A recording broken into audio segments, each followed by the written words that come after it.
right, and there we go. Welcome everybody. We're the Bevry community. I'm John Buck here with Tyler and Pleasure of Doubt or Brett, and also Nick. And we're here to discuss the final lecture in John Vervaeke's Awakening from the Meaning Crisis series. Woohoo! Yeah. Yay. Oh, and we should have Craig Reed joining us shortly as well. So, yeah, I don't know. What is it? This is our 35th video now on the series, because some of them we did like 2 or 3 at a time. But I'm kind of impressed with our resolve in being able to kind of stick with it. I know we had a couple of like people move in and out throughout the series of like joining and participating.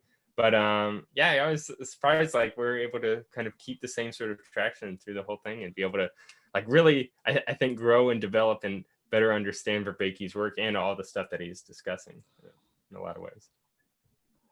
Yeah, it's been quite a ride, and a good ride. It's a pretty great series. I mean, it's got, it's full of pros and cons, but every bit of it's making you think. And, absolutely. In deep ways, and I think even transformative ways. I mean, there's a lot of potential here that we can take these ideas and grow from them.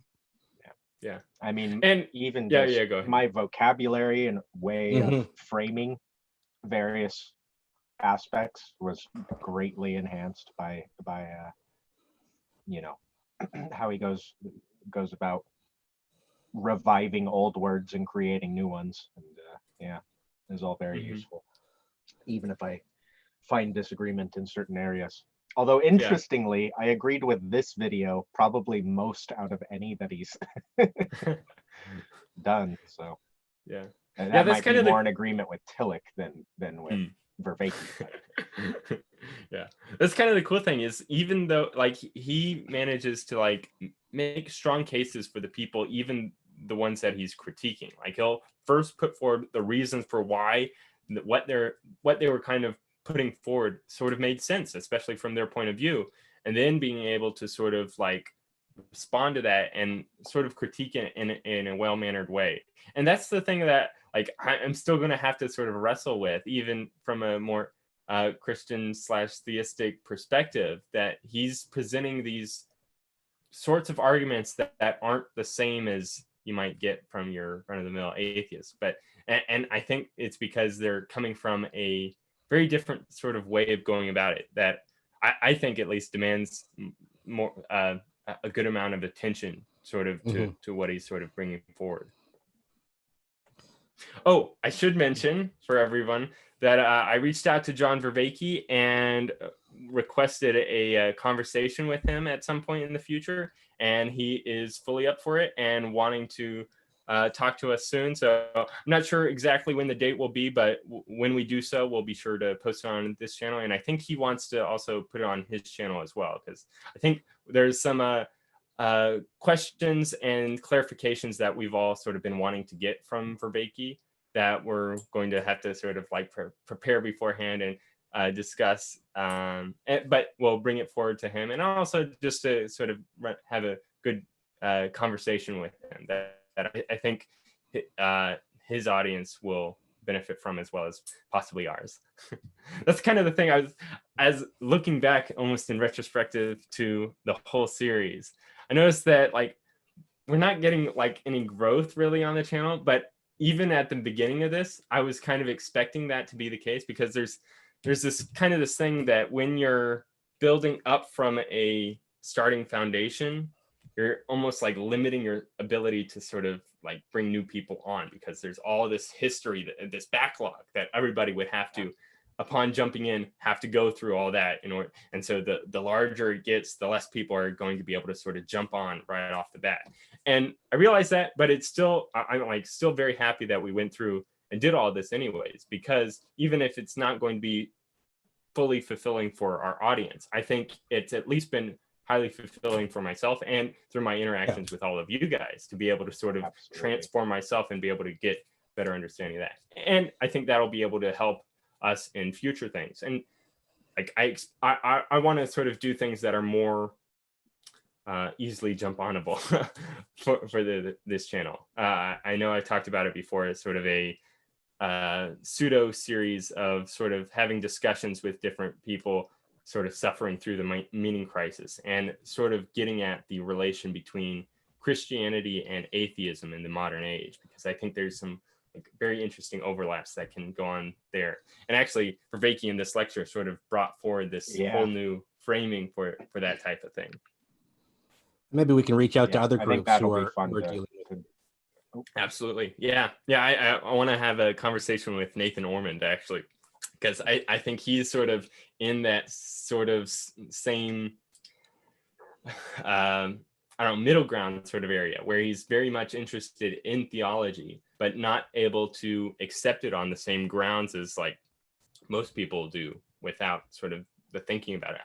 I think like Vervaeke actually brings forward this term, non-theism, but he also gives the term of anatheism, which is almost like the area of spiritual enlightenment after going through atheism, that I think might be sort of a necessary moving ground forwards for a lot of the people that have suffered through the meaning crisis, rather than just sort of the return to theism in the way that they had it before. I'd also argue that Christianity is fundamentally an anatheistic religion. That's what its defining characteristic is, I would say, and that's you know. Do you want to just give a bit of a definition of anatheism? Or... Yeah, well, John kind of ran through it there, but it's the type of theism that forms after having gone through atheism. Okay, but that I heard him say that, but that's maybe a little bit more on what that means. Yeah, well, and I don't think it's strongly defined, because people have recognized that it may not mean anything. Classical. It's not classical theism, but there's something distinctly different about it. It has a different method of relation than what we are familiar with when we listen to or deal with religious people. But it also doesn't have a hard formation where like we can clearly delineate its nature and characteristics. We just know it's different. Yeah, it's funny. I'd say Slavoj Žižek is somebody that considers himself a Christian atheist, and I don't know how much of that it is in sort of this irony, but his like point of like arguing for how Christianity is at its root atheistic is the moment on the cross when Jesus says, my God, why have thou forsaken me? And that's kind of like the core expression of what atheism is, at least to him, of there is this place and moment in time of suffering where all of our expectations in the metaphysical or the supernatural are sought for, but met back with nothing. Like we call out for something and hear nothing in return. And that's what atheism is. And so I think, And I don't think go ahead. Sorry. just connecting to what you said, how you think that Christianity is like an atheistic, because it is like it is very much the case that like all the disciples of Jesus thought he was the Jewish Messiah, and then oh no, he goes through crucifixion and he's not like rebelling against the Romans and leading some sort of war army or anything like that. And it's like, well, shoot, we were wrong. We were completely wrong.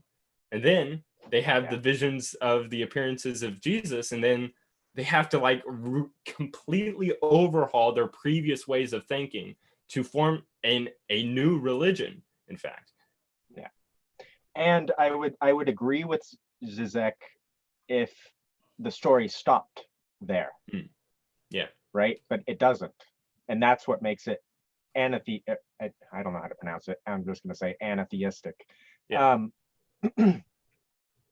Is that the story keeps going, right? There's the moment of death, and then there's the revival. And that's what makes it create the full motion of anatheism as opposed to just atheism. It doesn't stop there.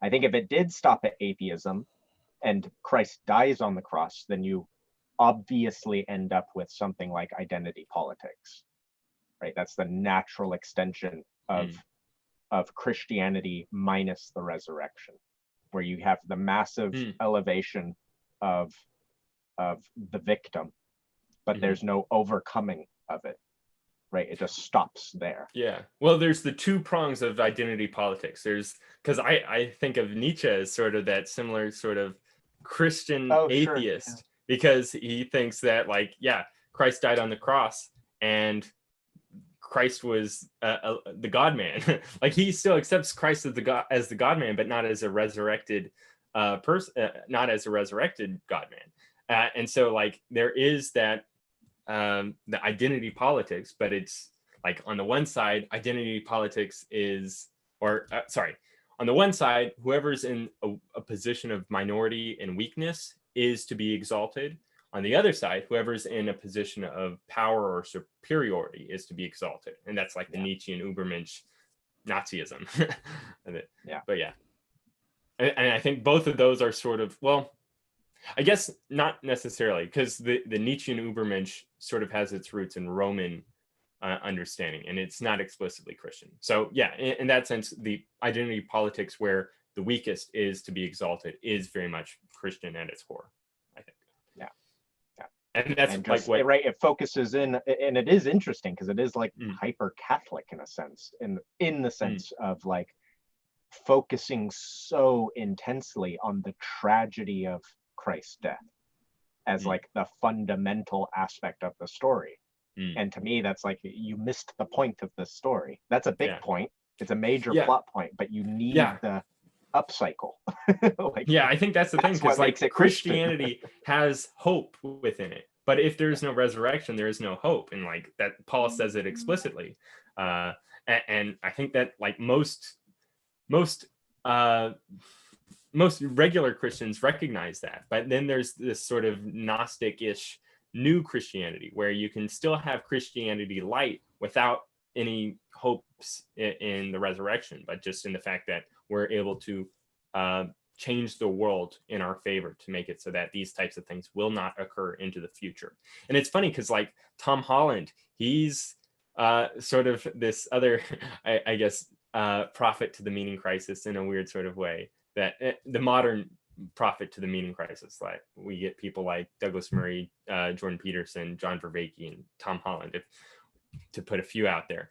And that he thinks that the sort of woke Christianity is the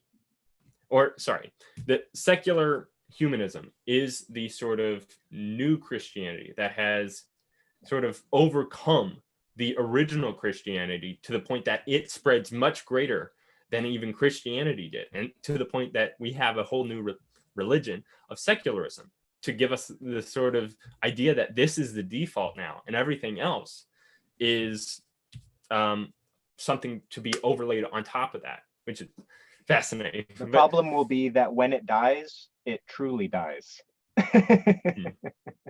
Well, That's, no hope in resurrection. I think one of Holland's points is Christianity. It might be Peugeot actually more strongly than Holland, but I think Holland makes a point. Anyways,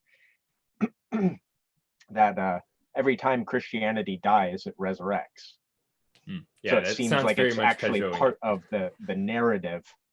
By writing it into the narrative, it actually has also displayed that within the cycle as it moves through cultures. And so we might be on the down regulation, the "Why God have you forsaken me" part, to watch it rebirth into as the religion as of Vervaeke that's not out, rebirth into the religion of no religion. Yeah, I doubt that one, but yeah.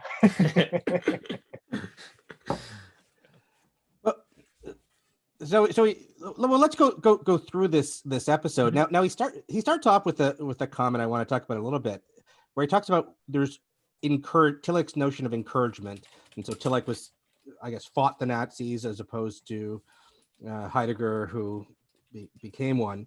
Although they're both Gnostics, so I guess there's either side. But he talks about Tillich's notion of encouragement, and he says it's not just bravery or fortitude. There's wisdom and courage. The central feature of wisdom, of seeing through illusion into reality. the courageous person sees through the illusion and distortion of fear or distress to what is truly good and acts accordingly. Yeah, it seemed like a weird, like when I think of courage, I mean, I see it as overcoming fear and distress, like, you know, and anxiety, you know, of overcoming that. I'm not sure if courage means seeing through it. I don't know. Well, what I was guess- getting from that was very much connected to Kierkegaard, that sort of like kind of like what we were talking just a second ago about, where on that upturn of my God, why have thou forsaken me, and still the ability to move forward even in the face of complete doubt, and that's like an expression of what faith is. And I Well, we're going to talk about faith a little bit, Okay. a little bit down the road, because he talked, or actually next, I guess faith is right after this. So, yeah, but I mean, in some sense, courage is where faith meets wisdom, right? So, what separates courage from foolhardiness, right? They both are conquering fear. It's just one does so in such a way that leads to destruction, and destruction of a particular kind. And one does so where it produces a generative effect, even at the cost of the individual's, destruction. So, I mean, Here, yeah, here. go ahead. almost forgot you were here, Tyler. Here in a So, moment, gone in a flash. but well, I mean, courage and foolhardiness, you know, the difference is being able to tell when you should exercise, when you should move forward, and when you shouldn't. But is that's wisdom, right? Is that just all he means by wisdom? Because we do that all the time, and I thought wisdom's what's separating foolhardiness from courage. So there's an aspect of wisdom inherent in courage, but you can't overly tie them. It's just that they're deeply interrelated. Yeah, I think right. Likewise, to behave wise requires courage. So you can't have one without the other, but they're both definitely referencing something, different from each other. One is active in its form, and the other is almost contemplative. You think it like, does it take courage so somebody is seen through illusion and distortion into reality and sees the pattern, and you think in some cases that some people are nervous to go against the grain because other people who don't see through the illusion might object. Well, and also self-deception is comforting. So it can also be, right, it takes courage even to realize the ways in which we've deluded ourselves, right? Our illusion of reality is a very comfortable place to be. So seeing reality as it is can be terrifying, even without the social dynamic. But also the social dynamic. Yeah. Yeah, that's fair enough. Well, and then he goes on to, does anyone want to say anything else on courage? No, that's right. Oh, so welcome, right Craig. into faith. Hey, guys. Craig. How you doing? Hey, Craig. So he moves right into faith. And John, did you want to pick up on this? Yeah, I think he was pulling this from Dorley, which he referenced like a few of Dorley's books that I kind of want to like check out now, because like he brings up like one of the subtitles to his book is like the religion post religion, or something like religion post the fall of religion, or something like that, which seemed very apt to Vervaeke's whole series and project. But oh no, sorry, this is Tillich that says that faith is not a set of propositions, but it's what is of ultimate concern, what is important to us, and like what we ought to find important, of like, so it is both I don't know if it's both descriptive and prescriptive, but it's certainly it's something else when we get the prescription. So I think we can have faith that's totally wrong or misguided. It's just of ultimate concern. Right, and then right, it's right. something else that's deciding what we should have ultimate concern about. Yeah, yeah, and that's good. So like you in a certain way, everyone has some amount of faith of like what they find of ultimate concern, like what they're willing to make bets on, what they're willing to make sacrifices for, what they're willing to act upon even in the face of uncertainty. These are all elements or expressions of a person's faith, and that faith can be had purely non-theistically, or theistically, or polytheistically, in any sort of way you go about it. And I kind of think that like in order to exist even in the world, there has to be some element of faith, leap of faith. Yeah, of course. that you have to go through. Yeah. But so like like the concern for global warming, for example. That's a good example, yeah, because like that's an existential risk where if it's a problem, if the reports are true, then it has ultimate concern for us. And if the reports are false, it would still be apt or ideal for us to treat it as if it were true, because otherwise Pascal's wager. Yeah. And you can kind of see the same thing now during the COVID virus, that like people who prepared early, they're the ones that are going to be he who has the last laugh is the ones who have toilet paper. Yeah, I guess so. Those that prepared beforehand, they're not the ones that are more at risk of all the dangers there. Yeah, he brings up Tillich's usage of faith as that something that's like open-ended and it's aspirational, and I think that's kind of like what Tillich is getting at, because rather than like conceiving of God as this static sort of thing, where I have my conception of what God is, and then I'm going to act towards that, and boom, I get the reward for acting towards God in that way.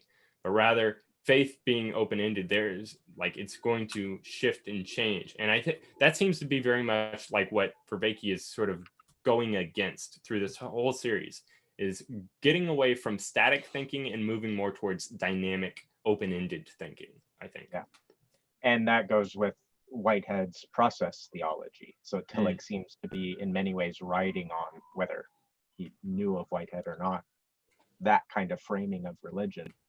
And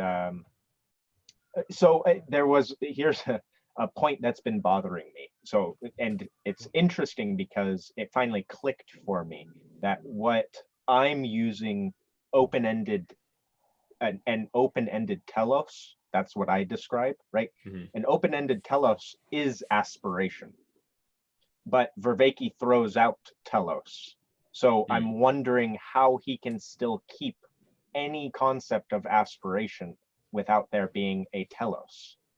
It seems by definition you need a teleological I think he's end. fine with an open-ended telos. Isn't that what he's talked about in the past? Yeah, like his whole usage of the sacred second self is in a sense teleological, but he brings up the distinction that it is participatory rather than passive in response to it. And actually towards the end of this, he actually directly connects that to the ancient Israelite people, that they get to participate in the making of history rather than they just being the pawns to history, or they're the creators of history.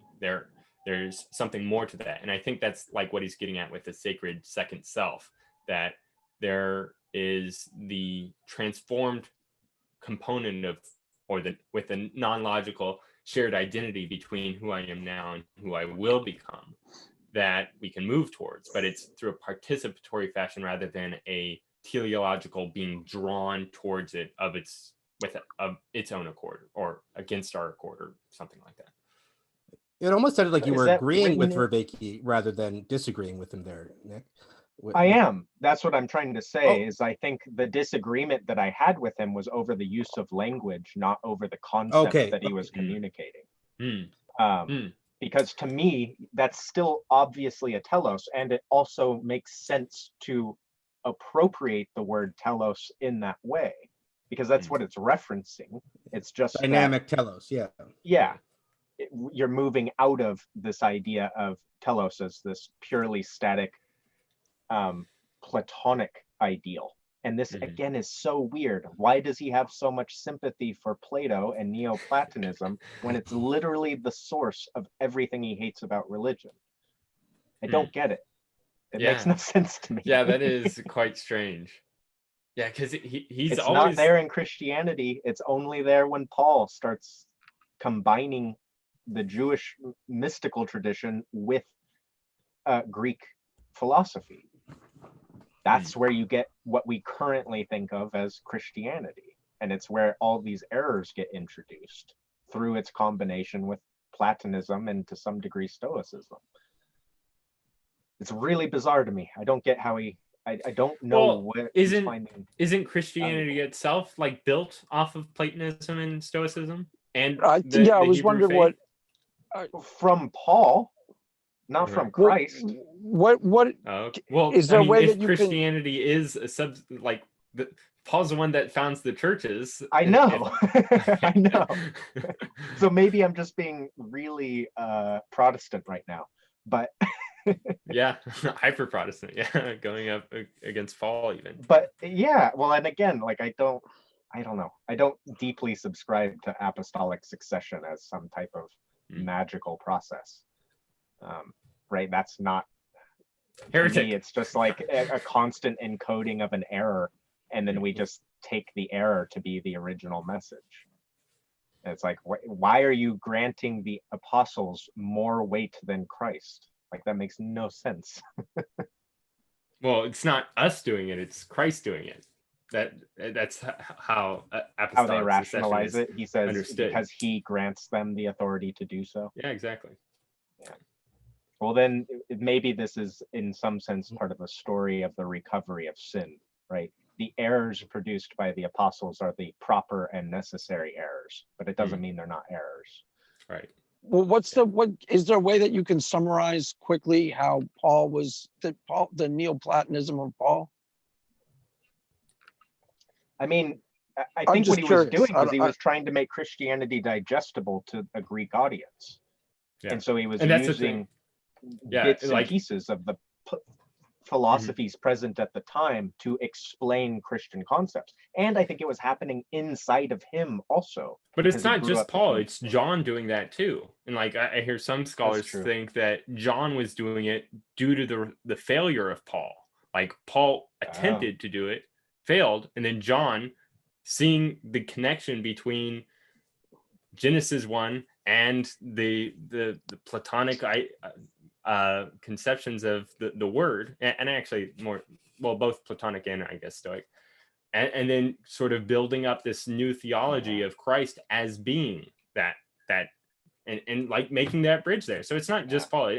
And I think there's kind of this long history too within. There's a long history too, yeah. It's also all within Christianity of trying to. There's a constant dialogue between Greek philosophy and Christianity. Yeah, that's paganism, and the lineage, like bringing it into the Christian. Well, but there's also a lineage of not as much Aquinas, but the other big. Yeah, well, church. No, even Aquinas. Like Aquinas too. Yeah, you read through the Summa Theologica or Theologiae, and he's directly in dialogue with the Aristotle, not necessarily Neoplatonism, but Aristotle for sure. The other guy. Aquinas is more Aristotelian than Platonic, whereas Augustine is more Platonic than Aristotelian. So, but both of these people are like church heads or church fathers to that we're sort of building up from. Right. So there's actually a real logic though to why some of the ideas in Plato and Neoplatonism actually reinforce. I mean, I guess what Nick is saying is that they work their way into biblical understanding, but I think they reinforce some of the ideas of classical theism. Like they reinforce each other. That's why they're there, and people found parallels because they make sense.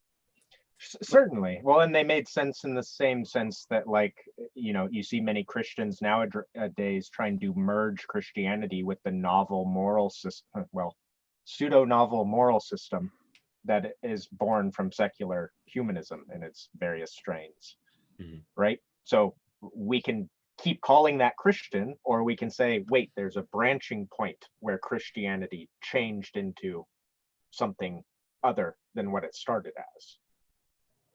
And that's the point I'm trying to make, that when I read the red letter words, I do not get the sense of that I get from Christendom itself and the development of Christianity as a religion. There's a divorce that happens between the source of it and the following system that got built up in place. So Again, just to that's bring it probably back, just hyper Protestant, right? That's relatively strongly, right, rely on the text type. Well, there's a lot of divorces, but yeah, I understand. Yes, yeah, there's a lot of divorces. Like the first divorce was the Catholic Church, because you can make a really strong argument that they developed a church hierarchy that was completely separate from huge chunks of what the Bible is actually trying to teach you. And then so some of the reforms make complete sense, like, originally Catholicism, even today, you're not supposed to read the Bible as a Catholic. You're supposed to, the catechism and the priests are interpreting it for you. Yeah. And, it's pretty, so the first like reform was you read the Bible for yourself and you try to talk to God for yourself, which is a good reform, I think. But there's a whole bunch of different little. It comes with other side effects, though. Like, I was raised in a completely like take the book by its words and reject all authority if it's not coming from the book itself. I was going to make videos on that, because it occurred to me that that's where biblical literalism of the type we know of really came from, because in Catholicism there's a hierarchy that's crystal clear. So you don't go to your parish priest and he's just part of a system. So what he says isn't so groundbreakingly important. So if there's no like real results going on in your Christian walk, you don't take it directly to him, and he's not directly accountable to you. In Protestantism, he's his own little fiefdom. There's no real system that he's a part of. He's his own, like, I don't know. There's a whole series of stuff that I was going to argue, but anyways, it's not necessary for now. What? I was gonna say that. I wonder, so it seems like part of that, the problem with Protestantism is its merger with modernity. So that's where you get the literalism too, right? And literalism is too. Yes, and response to. But you get the literalism as a moving away from embodied practice and into this bizarre type of proper, right? Lacking someone to just blatantly tell you what it means, we ended up in this endless debate about what it means. And that's where you get this extreme focus on the propositional. I mean, it was always somewhat present, of course, right? That's what all the that's definitely one way. Yes, that's definitely one. There's an organic focus on the propositional that came out of its relationship to secularism and response to secular, for sure. But I was also going to argue, and that part of what lay ministers do, like not necessarily Joel Osteen, but someone who's a Protestant has a congregation, and he'll start, when there's no results in the church's life, he'll start saying, you don't believe properly enough. You're not using the word of God as your authority enough. So in trying to account for what's not occurring in his congregation, he's kind of ducking his own responsibility and putting it back placing it back on. Yeah. That's the theory because the Catholic priest feels no reason to do that. He's not being held to account for what goes on. He's just taking orders from within a system, so he doesn't have to give a personal account for what's going on in the life of the parishioner. Which is also its deepest problem. level of failure, right? Yeah. Of course. But I was just talking about it as a phenomenon. Yes. Because yeah. I thought it was. I didn't mean it as a count. I just meant to add to what you were saying. No, totally. All right. So if we want, move on back to Vervaeke. Well, just to bring it back to Vervaeke. Yeah. So you're asking how he brings in the Platonic notion. So he talks about depth of reason, and he talks about the Platonic notion of that which makes reasoning possible. And Vervaeke says his version of that is relevance realization machinery. So he's making I think he's using the Platonic notion of forms almost as an analogy here. So that may be his link to Plato. He's sort of updating it. So the relevance realization machinery is, he calls it the recursive machinery of rationality, the aspirational rationality. So this machinery, which turns out to be your brain processes, but that's, I think, how he's modernizing this. That's at least what he said in terms of modernizing this notion, this Platonic notion. I don't know if it quite works, but so taking out the world of perfect forms and instead putting in a world of perfect relations. Yeah, maybe. Yeah, because I was trying to think of it's not that he is a Jungian in that all these things exist, the perfect rationality or the ability to actually apprehend reality exists purely subjectively, but it's rather the relation to reality that it happens. The optimal grip. Yeah. Well, except I think he's using that which makes reasoning possible in almost a literal way. He thinks the relevance realization machinery is what makes rationality possible.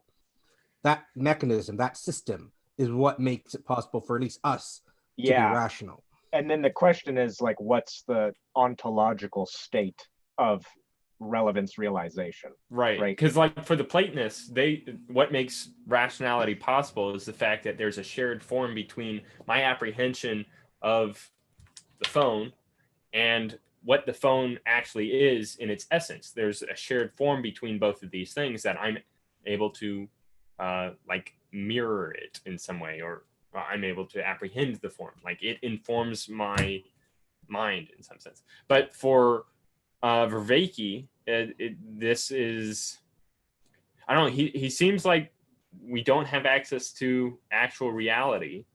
All we have access to is our perceptions, but our perceptions contain within them some sort of avenue by which we can be rational. And I forget what was the he didn't want to say that rationality or knowledge is simply being correct about something, but it's the it's about proper ratio. systematically overcoming self-delusion. But he was also saying that it's aligning our propositional, our procedural, our perspectival and participatory ways of knowing together into one. And that's what is it wisdom, or is it, I think that's what he says knowledge is. That way even while it was the case that the ancient philosophers were wrong about most everything that they were postulating, they were still able to have knowledge in a sort of sense because they were able to integrate these four things together into one mode of action, to the point that they can sort of move up from there. But I think we're kind of getting off the rails somewhat again. I know there was this one subject that Vervaeke goes into at length in this, is his non-theism, and sort of how he's connecting Tillich and Barfield in a sort of way, and Jung, and I guess Heidegger as well, into this sort of not theistic, but also not atheistic. But, it was awesome because I wrote it down. I forgot to bring the piece of paper with me, because what he does is he gives one of those Peterson-esque answers that perfectly sums up God. It's God. It's an awesome Peterson-esque, phrasing of God, but it's almost perfect. And he's not using it as God. He's saying like the infinite potentiality of consistently, creative process. And it's a string of that's pretty much God. It's like if you said, Jordan Peterson, what is God? He'd go, well, it depends what you mean by God. And he'd give like, here's a perfect one in there. And I forgot to bring the piece of paper down. I wrote it down, but there's a perfect one in there. That, it's non-theism, but it's a type of theism. It could easily be considered a God concept. Yeah. Well, I would even say it's overtly a God concept. And we were talking about this before the stream started, that it seems like every time, and it's confused, we'll get into that, but every time Vervaeke says the word theism, he is referencing specifically classical theism. Mm-hmm. Right? He has no word for theism other than classical theism. Like at least the in this philosophical understanding of God as the omnipotent, omnipresent, static, like that sort of conception of God. Whereas it seems like his non-theism is almost like a return back to Judaism in a sense, that there is this thing that cannot be named, that we're not going to name, but is ultimately holy. It was God. It was basically God. It was a really, really, it was almost perfect explanation of what God is without the term. This infinity of, totally. Yeah. Anyways, go ahead. Yeah. So I feel like the definitions get pretty confused at that point. Perhaps it's because of the connotation of adding non in front of a word when describing people that are overtly theistic, just not classically theistic. Yeah. Right? Yeah, like, and it's especially confusing. It's confusing for me because I know, like within Thomism, they hold to God as being the ground of being. Like God is not a being within Thomism in the same way that like you or I or an animal is a being. It just like more powerful, the most powerful being in the universe. Like that's not God within Thomism at all, but rather the ground of being, by which if there was no grounding of being, nothing could exist at all.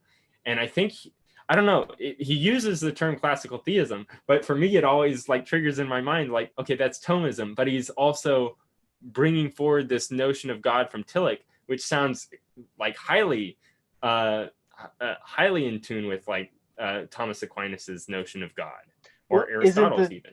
Isn't the difference the emphasis? One is dealing with God as the ontological, or not ontological.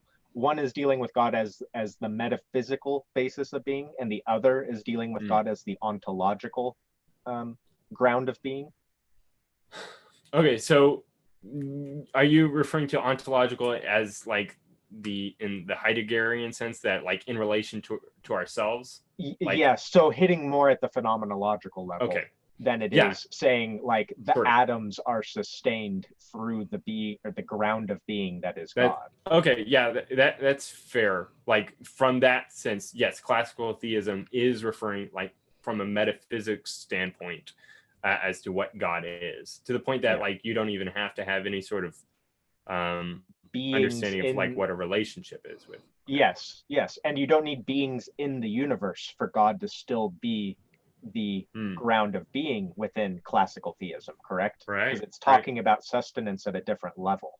Whereas it seems like Tillich is hitting more at God as the ground of being requires, in some sense, a being to be grounded by the being of God. That was confusing, but I'm trying to just re-emphasize it towards the phenomenological. Okay, so in that sense, then, like, in order for the term God to make any sort of sense, there has to be some sort of creation of God, in which that creation has some sort of conception of God that the actual God surpasses in some way. I don't know. You're talking about it like God as a mind, as an agent. Is that what you mean, or? Well, we're kind of flirting outside of God as agent right now.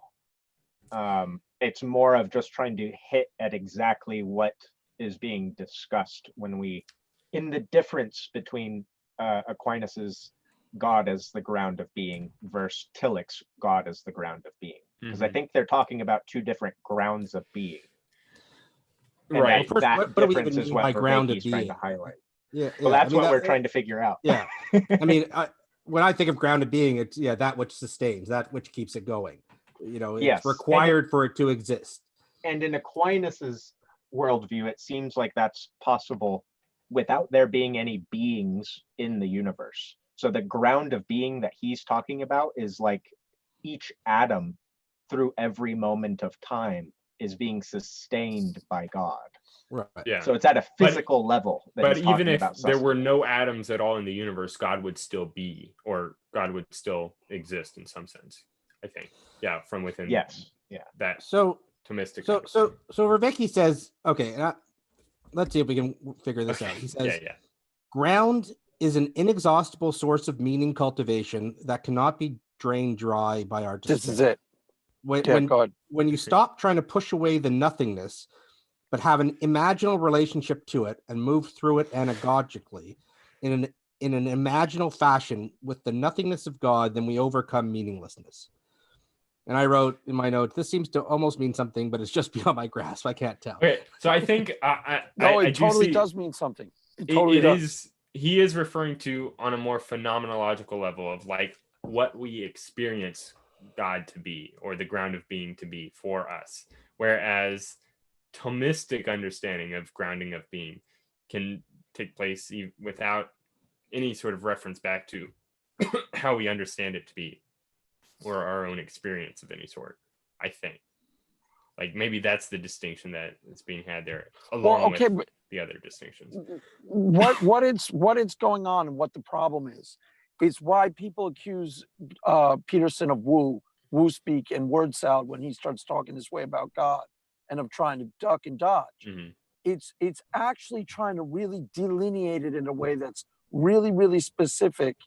And you find that the words it's ultimately ineffable, almost impossible to put into words. And that's when people start reaching for, like, the ground of being is within you and without you, and you must search for it. That's when people start reaching for religious language, because it's literally almost impossible. Language, I would right, say. exactly, because those are the only ways to start speaking about it, is the ways that you see in, like, the Psalms and the Bible, and the Tao and things like that, in mysterious, what some people say is woo or doublespeak, but it's not. It's the only way of explaining the phenomena behind the concept, because it can't be spoken about. It's ineffable. It's impossible to put into words.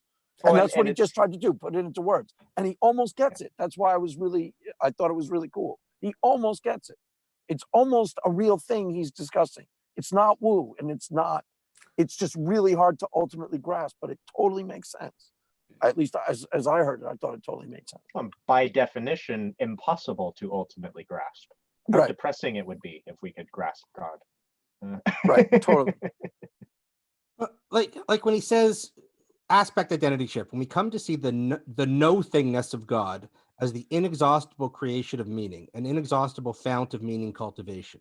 I get like the world is vast, the universe is vast, we are finite, and whether or not it's absolutely inexhaustible for any practical purposes, that's inexhaustible. And that I get. Okay, that's information.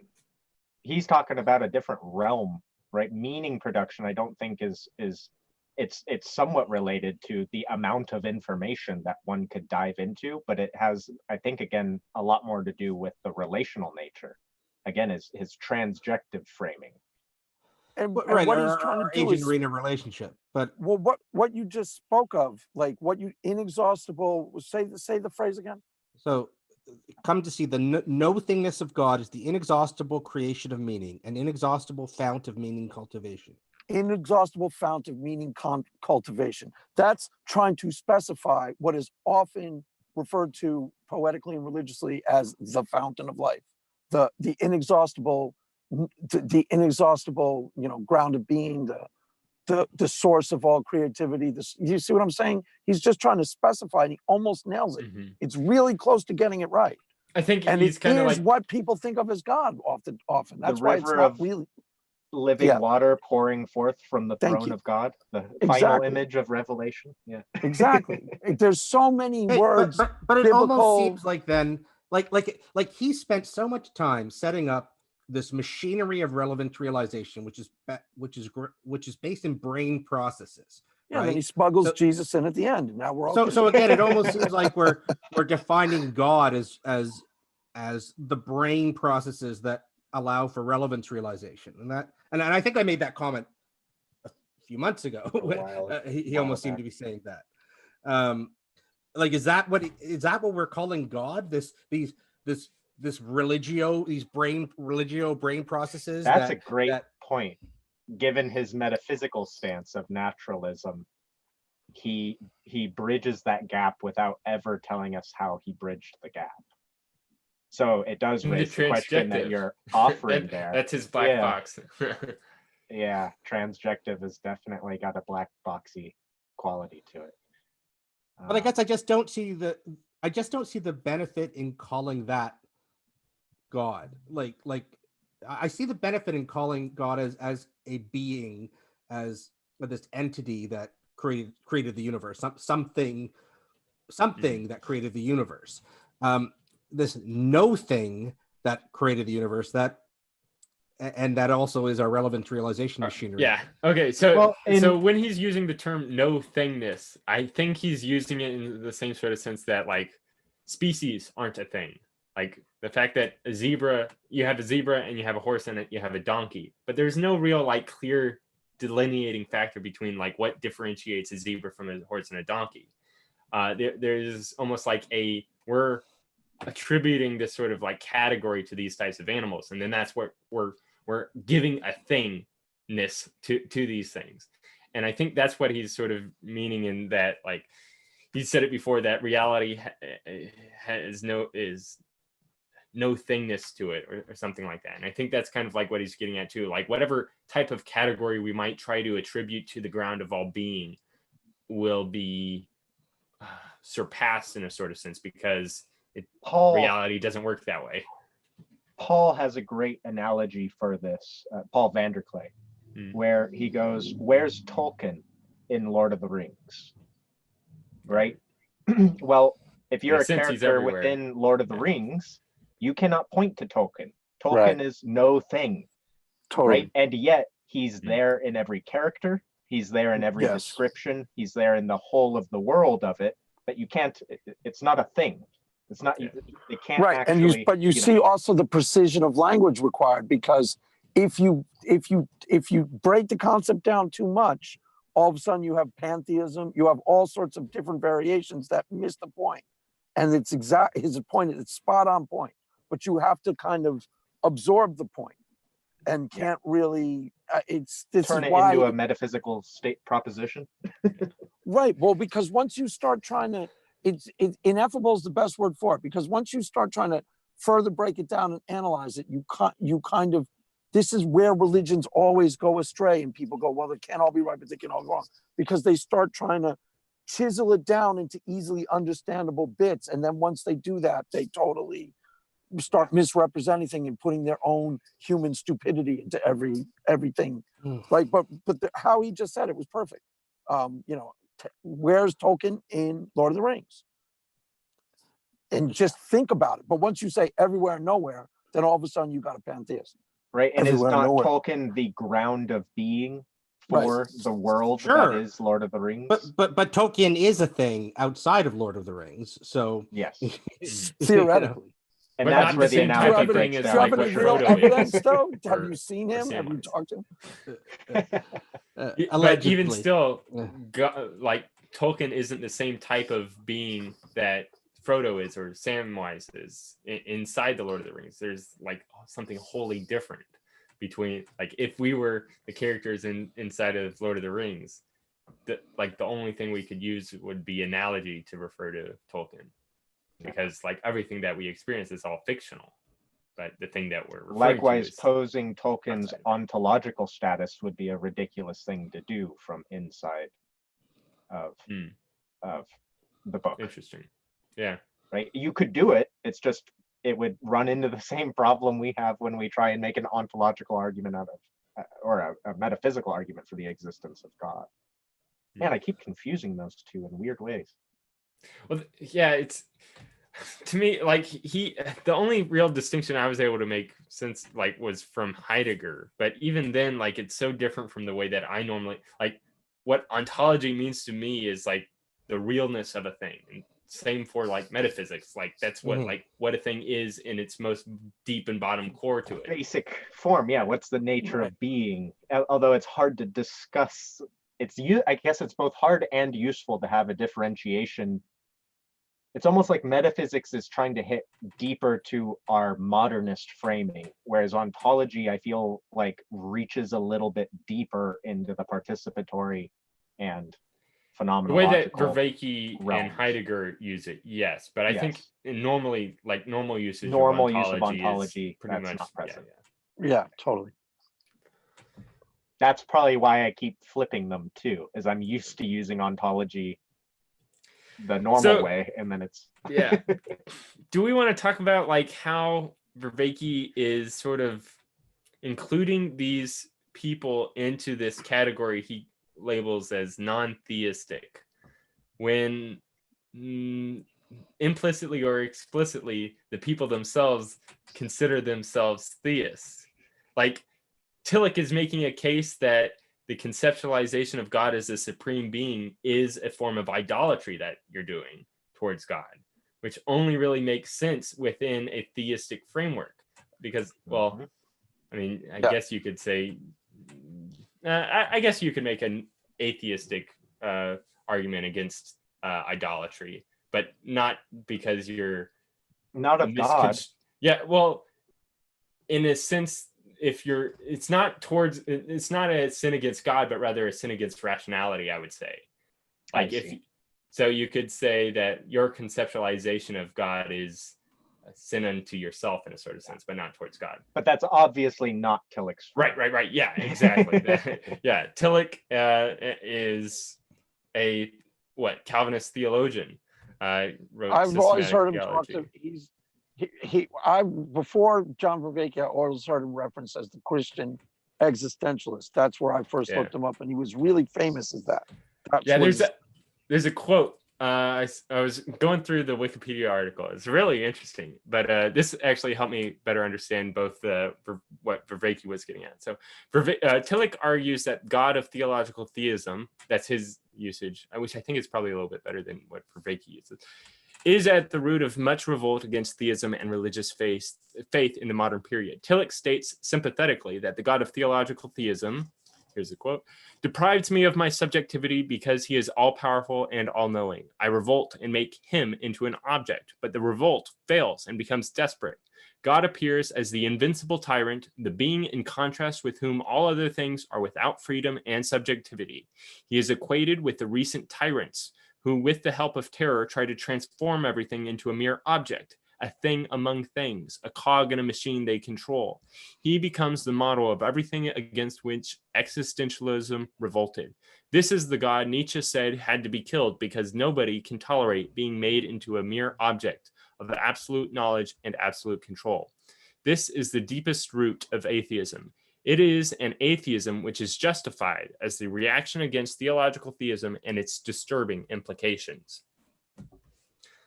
So it's kind of like the rejection, like by conceiving of God as the supreme being, you're in a sense also removing your ability to participate in being. You're always going to be this passive recipient to being. And like, especially within Calvinism, you kind of see that explicitly, that every action which occurs within the world comes about through divine decree. But isn't the question, does God exist, and is God the supreme being? I mean, it should be a question about truth, regardless of how you relate to it. Like, we have to just deal with whatever the truth is. Right. Yeah. Well, I think the point is that the question would be malformed, like to Tillich, that like even conceiving of God as a supreme being is not getting at what the truth actually is. If there is a being out there who just existed for all eternity, was never created, and is a mind who created the universe. I mean, that seems like a good definition of supreme being. Yeah, but that's a type of being that. What is the argument? That's different from the ground of being. Like, what is the? No, it isn't. It's the same thing. It's just there's the ground of being is just explaining, like, it isn't a totally different thing. It's the same thing. It's just a different way of Do you perceiving the want same your error on the left-hand side or on the right-hand side? Is really what it comes down to. You're going to make the error in codifying no matter what. So do you want to error towards the fuzziness of the ground of being, or do you want to error towards the overly defined of exactly. Totally spot on. Totally well, spot no, on. but isn't this the whole point of optimal grip? That you zoom in, you zoom out. You've got to take you have it go in both directions. That there are times, like again, proposing that there is a God as a supreme being, that there are times when you want to think of it as the ground of being. There's times when you want to think of it as someone to have a relationship with. There's some, right. There's a relationship with that you participate in. Like, yeah, it just depends what question you're asking. Just like yes, right. Well, okay, and you'll produce an error. Like, you cannot generalize any of those outside of the circumstances they're arising to deal with whatever problem. If you try and generalize any one of those descriptions outside of the bounds that gave birth to the description, then you're going to result in an error. So that's where the problem comes in. That's where we go from an icon into an idol. Right? Idol is taking a limited view and generalizing it as the one view. Okay. Yeah. Okay. So yeah, an icon is supposed to point you not towards itself, but past itself, whereas an idol is supposed to be like pointing towards itself in a sort of sense. That's at least how I sort of make some distinction between the two. See, all this language makes sense coming from a theist, but it makes less sense coming from John Vervaeke. And that's what I'm trying to figure out is how does he want, so for example, me, a secular person who doesn't believe, to use these terms, God and so he actually and brings why up use it. the four distinctions between non-theism and atheism. Like he sort of ties atheism and theism together because they're both thinking in the same sort of way, whereas non-theism sort of steps outside of both of those ways of thinking. So the four propositions he says that are shared between both theists and non-theists, just like a difference in believing in the truthness of these propositions, I guess. Allegedly. Yeah. So the first proposition, God is the supreme being. The theist says yes, the atheist says no, or that God doesn't exist. God is accessed through belief, where if you believe in a sort of propositional sense, you can come in you can be in relationship with God, you can like have a faith. The Christian, the theist says yes, the atheist says, well, yes, that would be the case, but God doesn't exist. So no, it's not the case that you can access God through belief. That theology does not require transformation, just accurate apprehension of propositions. So that both the classical theist would potentially subscribe to that proposition, and the atheist would say, looking at it in that same sort of similar way through a propositional lens. And then the fourth one is sacredness is personal, or there is no such thing as sacredness. I guess would be sort of and so these are all the things that the non-theist apparently rejects. Like, that's sort of weird to think. Like, for example, God is a supreme being. You either believe that, or you believe God doesn't exist. So what is the non-theist do? So God is the ground of all being. The framing is wrong. Yeah. The Tao, which can be named, is not the eternal Tao. Yeah. God is the ground of all being, and that's yet the not problem. The word atheism and theism are propositional in nature. They are about the proposition God exists. So of course, most of the discussion is going to focus in on on that proposition. That doesn't mean theists and atheists can't also participate and Right. perceive and all and procedure and all that. So I think it's he does almost have a strong category critique, error. though, that as it is right now, they're highly focusing only on the propositional, and that's like what's causing people to sort of come to reject their religions because because But it's not of, intrinsic to atheism or theism. Sure. It's just some people in it do or don't, right? It's not part of being an atheist or a right. theist. Yeah. And Right, but there are third ways of talking about this that, like, for example, there's that guy Jeffrey Williams, it calls himself an atheist and always talks like an atheist half the time. But then when you go read his blogs on like Heidegger and he starts talking about being and the holiness of life, I'm like, and you think you're an atheist? Like what are you talking about? Like, he uses very spiritual language and he even calls himself spiritual. Like, that's kind of this third way type of religion without religion idea. Right. And so You know I think there is fruit to be bared from this sort of third way of going about it. I don't know if non-theism is the proper label to apply to these types of people. It is, but yeah. He gave another option of anatheism, well, which is it's confusing because we're not nailing it down in the conversation, but it's not as confusing. It's like a third way between religion and atheism, that spiritual nature values the sacredness of life, thinks life is really important. And but atheism doesn't necessarily. Okay, but atheism doesn't necessarily reject all that. That's a bit of a misnomer. I mean, a lot of atheists are plenty spiritual. So it's not. It's just, I think, a misformulation. It's a sort of a straw man of.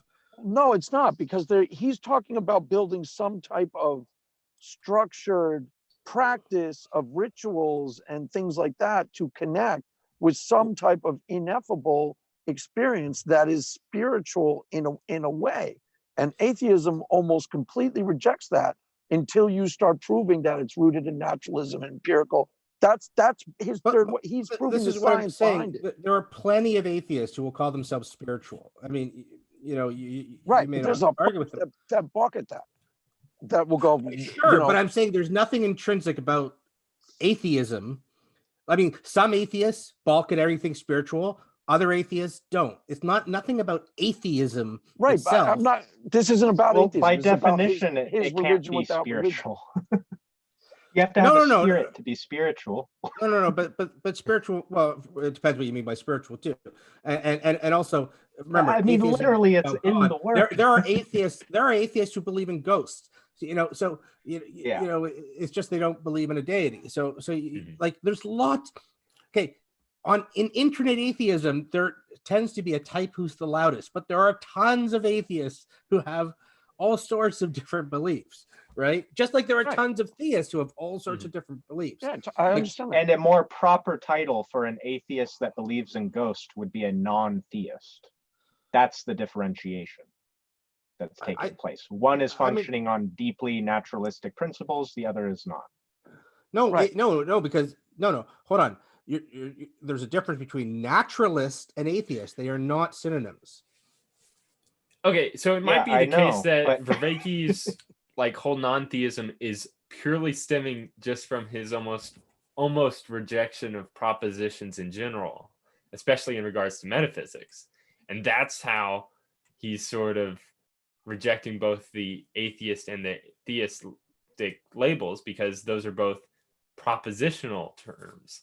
And so if Vervaeke is unwilling to sort of like define the ground of being into a propositional sense. Right. And there's no hard fast rule about atheism. He's trying to incorporate a third way that doesn't require you to believe in a being God.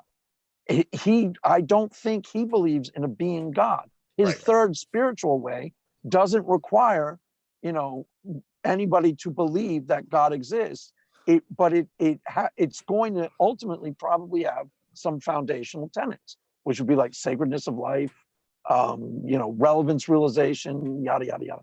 and it would be a type of religion to replace religion. That's his whole goal. Right, but I would just say he would still, I think, be termed technically an atheist according to the traditional Of course. definition of atheism. Yeah, probably doesn't believe. So there's just God. nothing. Yeah, there's nothing like I don't know why we're pitting. I don't think we should be pitting atheism and theism against this religion of no religion type person. You know, I think they're compatible with both. It's like John said. He sometimes he almost seems to have just a dislike of propositions, and I think what it should be more is not that we should get rid of the proposition. We should just add in all the other stuff. And maybe sometimes he blurs that line of, is it just that we want to bring in the other ones, or that we actually don't even like propositions? I mean, there's nothing wrong with propositions. They're important. Right. I was listening to his discussion with Anderson Todd on Jung, and he sort of clarified a little bit his point of like why he deems Jung as a non-theist, is because like from Jung's perspective, the God image that we have in our psyches is there irregardless of whether a God exists or not. There is still a way in which we can interact with the self within like Jungian language that doesn't depend on any sort of metaphysics of God's existence or not. And that's the way that he sees Jung being a non-theist, which it almost seems like just the fact that he takes an agnostic position, like Jung takes an agnostic position, whereas within theism or atheism, that's explicitly non-agnostic or agnostic. I guess Gnostic positions, in that they are accepting, yes, I do believe God exists, or no, I do not believe God exists. And it's like, well, for people like Jung or maybe Vervaeke, even taking either of those positions is to sort of like overstep your hand a little bit in what you're able to do. It goes depends on what you mean by God. If you mean, then he starts saying that the scam in between words, the scam in between phrasing. If you mean God as the fount of all being, which is an inexhaustible source of creativity in the human psyche, then yes, I believe in God. Well, that's not what I mean. I think it's important too that I think Vervaeke's argument is not functioning so much on rejecting proposition so much as it is saying there's a realm for proposition and metaphysics is not it, a la Heidegger. Right. So in that sense, believing that you can make propositional metaphysical statements would ascribe you in Vervaeke's mind to the category of theist or atheist. Mm-hmm. Believing that propositions do not belong in the realm of metaphysics, or that metaphysics itself should not exist, that rather we should have ontology and theology, that would classify you in this non-theist, which, as John pointed out, is kind of like this deep taking in of an agnostic perspective. Right. And using it to properly contextualize what the true purpose of propositions are and where their limit conditions are. The only thing is, like, I don't think Vervaeke, like, I call myself an agnostic, but I don't think Vervaeke would call himself an agnostic. He was pretty hard atheism based on what he said in the series. So I think if you forced him into a propositional, like forced him to play the game of metaphysics, he would say he's an atheist. I think you're right. Yeah. But I think it would also be fair to say that he thinks he shouldn't be playing that game in the first place. Yeah. But if people are putting him into a position where he has to play that game, he's going to take a side. Well, I mean, I could see non-theism as outside of the theism-atheism divide. I mean, I've been using non-theism to describe myself just because it gets around the whole atheist definition of atheism debate. And I think why have you been using it? It's funny because you're supporting atheism here, because I just got really sick of the constant arguments over what agnosticism, atheism means. And non-theist means not a theist in my mind, non-theist. And that seems to make the description get around the whole, is atheism a lack of belief in God or belief there are no gods? And I'm just saying, I don't believe in God. It sounds like you did it for the same reason Vervaeke's doing it. Except I'm saying I'm not saying it as I'm not saying it to get around. I'm not saying it to get around the proposition there are no gods. I'm saying it that I don't ascribe to the proposition there is a God, or the proposition. Yeah. Yeah, you're trying to leave the game of making metaphysical propositions. Well, no, but I still use it in the same sense. I sort of use it in the same sense of I'm not a theist. I don't believe in God. Sure. Right. So Neither I'm does still using the Vervaeke. proposition. Neither does Right. Vervaeke. Yeah. And But I'm not Dink has using a it different- in. I'm not using it in his sense of this between this Right. like this outside of atheism, theism. Like I still think my definition is compatible with atheism, with definitions of atheism. Right? Sure. Well, and I think he would likely agree. Again, like I think if you pushed him, he'd say he's an atheist. So he would Right. say he's both a non-theist and an atheist. So and in there's one also sense, the question of whether this is successful, this whole non-theist, this because when you break it down into atheist, theist, it's stark and it leads to conflict. But even in all of his, trying to build everything with naturalistic, like the science of brain chemistry and things like that, there is implied theism in a lot of it. That's why I find it so interesting and appealing. Not spelled out, just like, wow, I can see that concept as a theist concept. And I can work with that as a theist, and I can grab that as a theist. And there's a lot of that in his stuff because he's free thinking enough.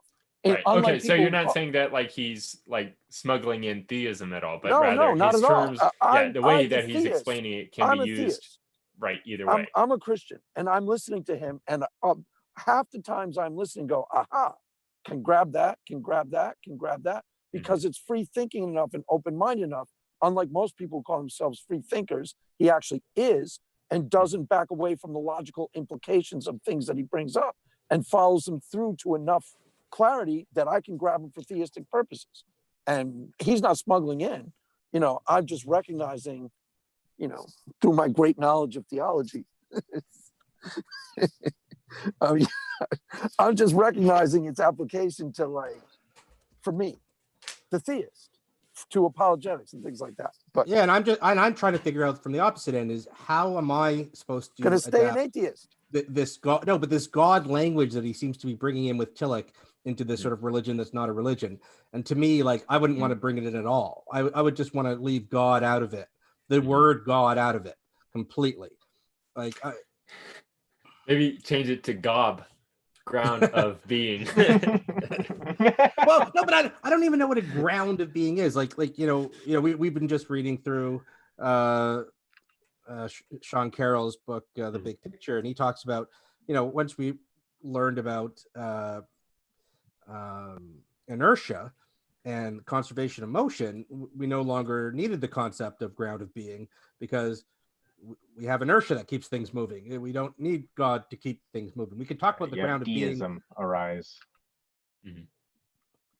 Yeah, you just need God to start it, and then it can do its own thing from there. You could potentially have a God starting it, and but you don't need a God constantly keeping things in motion. It's not God constantly keeping things in motion. It's inertia, and I don't like when we talk about the ground of rationality being relevance realization, to equate that, or at least to even relate that to God as the ground of rationality, seems to be really confusing, because when you take that, what he says, relevance realization machinery, it sounds fine, but when you think what all he's talking about are literal brain processes, like he's made that very clear, and that doesn't seem very godlike. I don't see any reason to associate that with the concept of ground of being. Well, ground of being, I think, is different than ground of rationality. I don't think rationality and being are the same. So he's trying to branch into that ontological question, and it's, I mean, I think you're right in your criticism. Like, I don't know how he would square that. So yeah. But like he says, no, because here's what he says, like Tillich's notion, at least, which he didn't criticize, that he says any attempt, so he talks about meaning on the one hand and reality, and he draws the arrows back and forth, and he says God grounds all of that.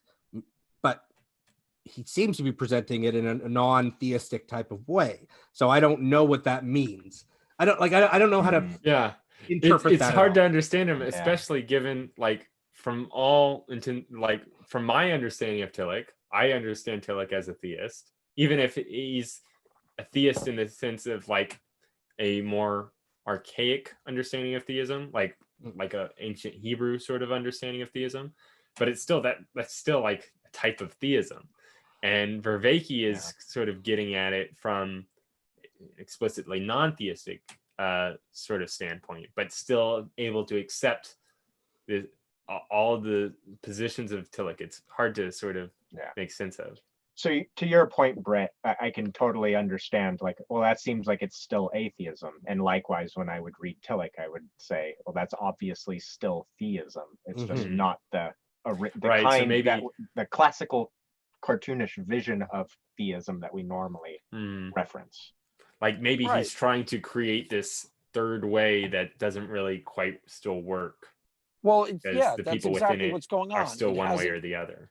Yes, it still hasn't been fully parsed out. Whether he can create, by the way, it's also an open question. Not that he can create a religion without religion, because that's probably really doable, but whether he can create a third way in between theism and atheism as an ontology, I'd say that's an open question. Somewhere you're going to have to come down on one side or the other. Now, you can keep talking open-mindedly, but as you talk free-thinkingly, there are implications buried in the things you say and assent to, and those implications start to assert themselves. Yeah, I can at least see how Jung is an appropriate sort of person to put into this sort of third way, because it's hard to really put Jung into a position of either atheism or theism. Because I thought he just flat out believed in God, though.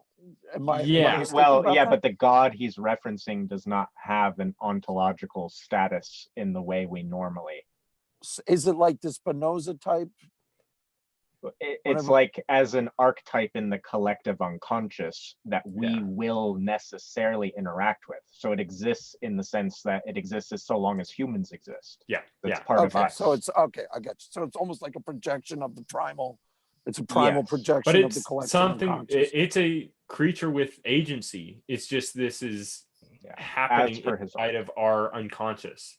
And it's sort of shaping it in a lot of ways too. Right, but that actually you can give it on. There's videos I'm going to make coming down the pike about how ideas can take an ontology of their own and develop a life of their own.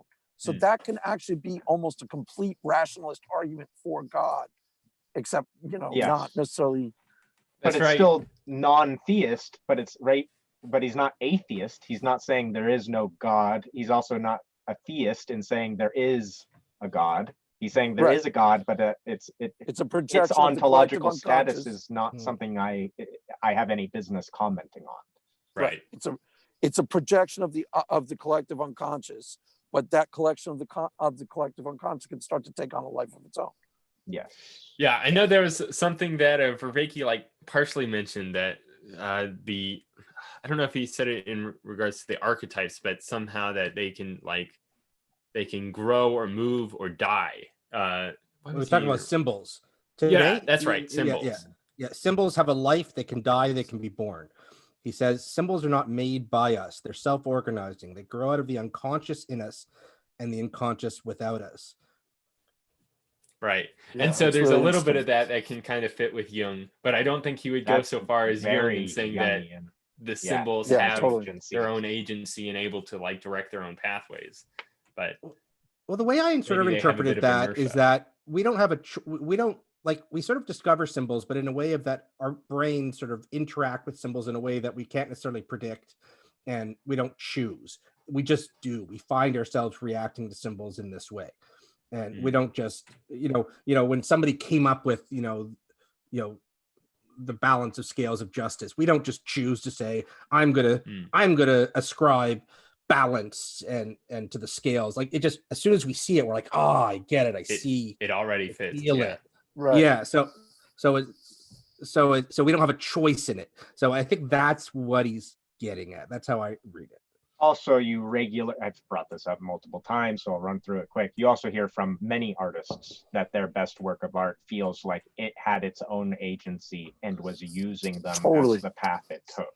Totally. Yeah, so there is, right, in creating the symbol of the scales of justice and right, the blindfold and stuff, you know, if you ask the person, they probably feel a lot less like they came up with it and a lot more like it just appeared there. Yeah. Right. Yeah, totally. That's what made me start believing in God when I was like 20 years old, because I heard that story told 60,000 different times about how this just came to me, and it, you know, with the mystical, obvious mystical implications, you know. And then Vervaeke would call it relevance realization, right? Yeah. Probably. Yeah. Although, yeah, I don't know. It gets fuzzy. Remember, there's a very non-volitional aspect to relevancy realization. It's not something we do on purpose. It's just we can, the psychotechnologies he recommends to improve relevancy realization are indirect, you know, but we don't decide to. We can get better at it. Is that true? Wait, is that true? Because that's the first time I've caught that. That the relevance realization is not, there's a non-volitional aspect to it. In other words, we zero in on, okay, interesting. Because I never would have, okay. It's also why he doesn't say go practice relevance realization. Right. He says go practice meditation, which enhances your relevance realization. Which enhances your perception, and then you can perceive what's actually relevant. Yes. Is that kind of the deal? Yes. You can't get your hands on it directly.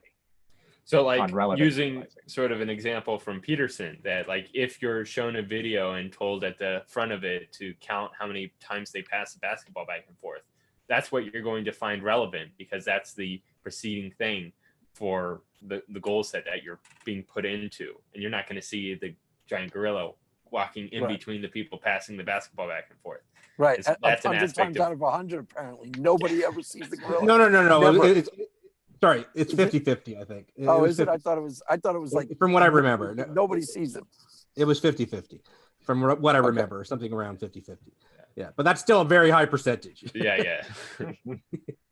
But I've listened to other conversations with Vervaeke, and he's much more like, with Peterson, it seems like he's kind of more willing to float on the self-agency of the individuals, whereas it seems Vervaeke, wait, did I say Peterson is much more? Yeah, you said it right. Okay. And Vervaeke seems to see a lot more passivity that people have to their environment, which makes sense. One leans theist, the other leans atheist. That makes almost complete sense. Yeah. I don't know. I might argue they both. The other one may lean theist in a way, but I'm not convinced. But I think Peterson is a true agnostic. Like, maybe he's a good candidate for the non-theist category. Yeah, maybe. I think he's kind of a Jungian. He seems to sort of subscribe big to time Jungian. Big time Jung. He quotes Jung as much as Nietzsche. He's like totally Jungian.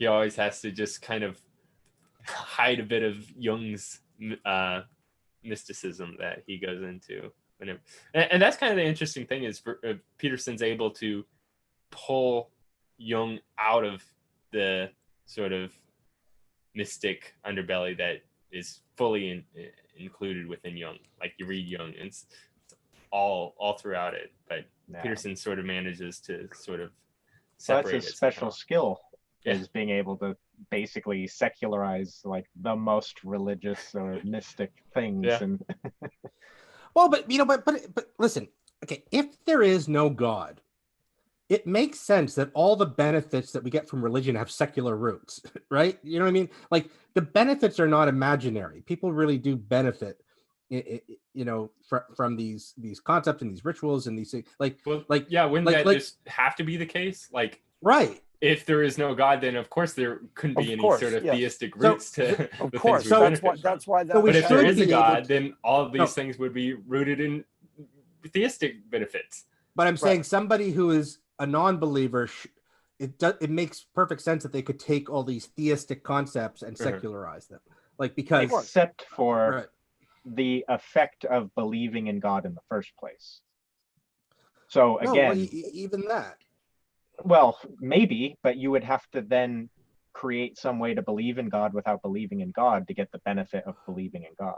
No. But you could explain how. No, see, here's the thing: if God doesn't exist, then it tells you that all these benefits that people get from believing in God can be generated, by the brain, and so you could say, okay, maybe I don't believe in God, but there's probably another way I could also generate that same.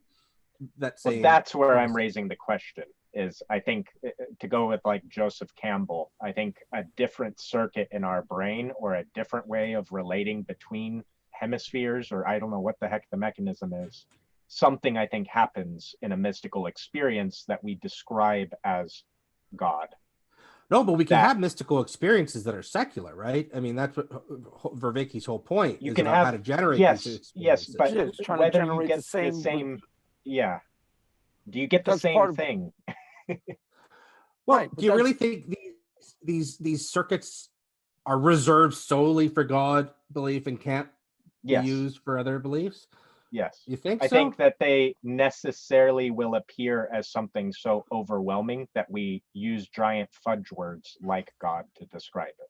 Well, now you might be able to do so without calling on that, but you're going to be playing a crazy word game. I think you could probably still use the sort of Jungian framework and say that, yes, it is the case that we have the God image that lives within us. Yeah, of course. And we can interact with that image of God, but that doesn't have to entail that there is an actual God that exists metaphysically. But I think that only works in an agnostic framework. Well, see, this would be interesting for research, like within an atheistic framework. Yeah, I think that's probably fair, because otherwise you have more reality than the image in which you're interacting with, which doesn't quite you lose work the transjective effect of you lose the way in which it shapes you.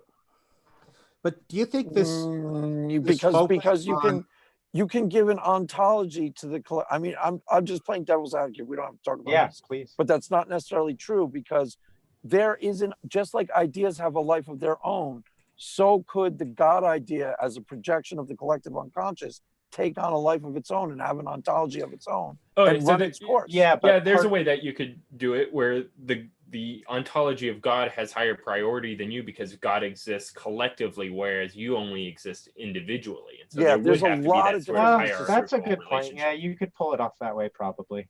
You could circle the square a lot of different ways. I still have doubt over whether it would have the same impact. Again, probably not. The trick of and like that's actually watching a magician and watching a miracle worker are very different, even if it's the same guy on stage. Yeah. But you're a theist, right? Me? Yeah. Yes. Okay, so probably buried in your perception that you probably can't is a really good argument for God, because you're probably touching on an impossibility. That's probably a true dichotomy. Like can't. What? Like, look at this emphasis he puts on the focusing on the sacred as focusing on the inexhaustibleness of reality, and that meaning. Like, he's talked about meaning in terms of relevance realization in terms of agent arena relationship, and now in this lecture he's talking about meaning in terms of wading through this inexhaustibleness. You don't think that he's trying to spark the same circuits there? I think he is. I think here this might be a better way to say it, because I don't mean to say like you have to call it God. I don't think that's what's doing it. I think what it is that if it has sufficiently shaped you in response to the experience, then the description you come up with for it, theistic people would agree that that's a face of God. Sure. No, right. I can agree with that. That's the part. That's good. Right. It doesn't matter the noun you use to describe it. What matters is that the experience is highlighting it in this way that gives you all the familiar stuff, sacredness, right? Yeah. Right. Etc. Etc. Totally. I'm not trying. I didn't mean to overstate it in the sense of metaphysics. No, I was just saying that we could that same kind of feeling can probably be generated secularly in some ways, and I think that's But probably that's what he's to trying to some do, extent isn't it? why he's focusing on this inexhaustibleness. Yes. And I'm not. That was Well, the and interesting. it crosses No, the boundary just because, again, if your description from the secular framework, a theistic person would have no problem saying, oh yeah, that's what we're talking about when we're talking about God. Yeah. Now you're not atheistic or theistic, right? Yeah. I don't think Sam Harris could come up with the same description Vervaeke did, for example. Well, Sam Harris is pretty spiritual himself, but He's That's getting true. there. He has If you read his aspects. spiritual books, he's turning into a woo artist himself. Yeah, apparently he's coming a little bit close to becoming a panpsychist now with his Yeah, wife. his wife, Yeah. the classic. Yeah, right. we your got wife him. dictates. We got him. oh, you mean in sort of the integrated information theorist type way? No. No, This- full- They're I pulling from Don Hoffman now. So what's his wife's hypothesis? I know she came up with a book, but on consciousness. She just kind of explores it, and then basically you can tell that she's like something in her shifted, where it's like, oh my gosh, you really got to consider that everything at the most basic level is a action of consciousness. It's shifted the question out of the familiar realm. I think because I've heard her speak, and I'm pretty sure it's similar to the lines of. I thought it was pretty close to integrated information theory as she was talking about that, but that because that's panpsychism like it doesn't have everything conscious, but it has everything when it's integrated information.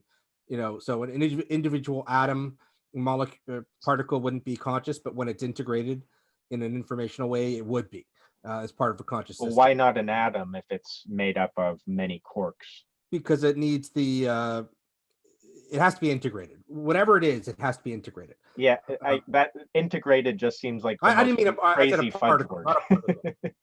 Integrated is concept loop, this back and forth, this back and forth loop that's in a certain way. I don't understand all the technical aspects of it. Yeah, but I need to look more into it. But there's a We back got and him. forth she circuit seems to involved. remain agnostic, I guess is We what got I'm him. aiming We for. got him. Just give it up. Pleasure doubt. We got him.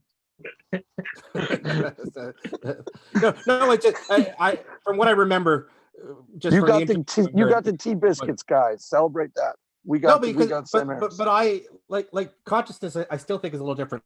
Like I sort of like integrated information theory, which again posits consciousness outside of just brain. So the brains are particularly good integrated information theory machines.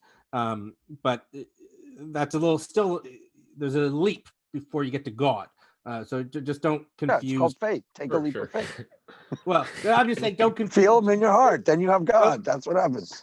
Don't automatically, assume that consciousness being a fundamental property is the same as thinking that there's a fundamental mind that exists outside of the universe, so to speak. And even then, even if you're to say that like all living things integrate together into some sort of cosmic consciousness, that still is a lower step than classical theism as well. Yeah. Well, yeah, you got pantheism and then you have panentheism.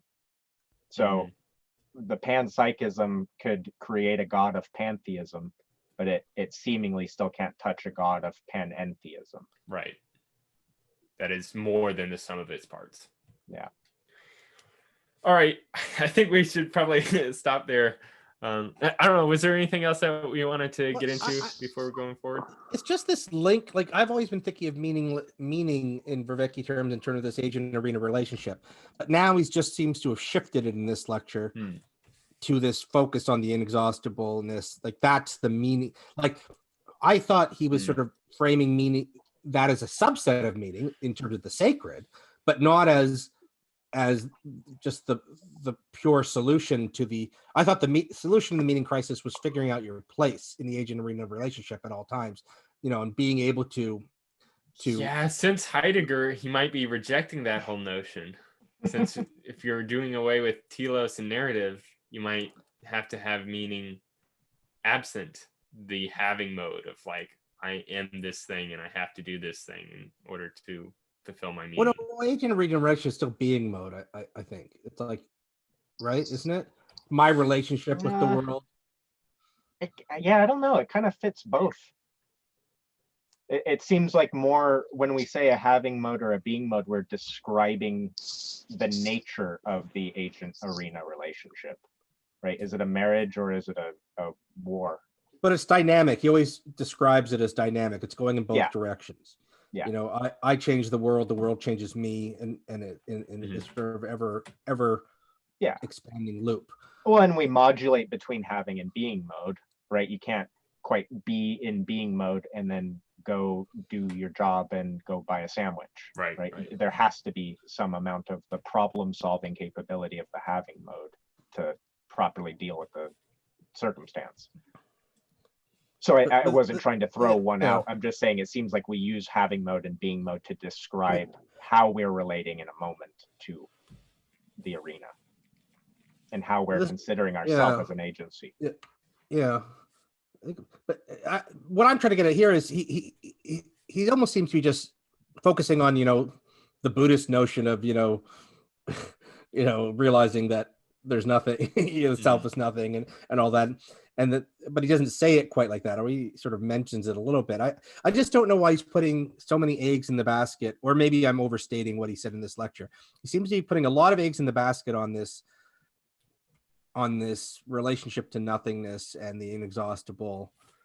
Like I'm not sure, like, how do we use this concept practically? This concept of like what are we supposed to do with, what's the psychotechnology for this other than meditation?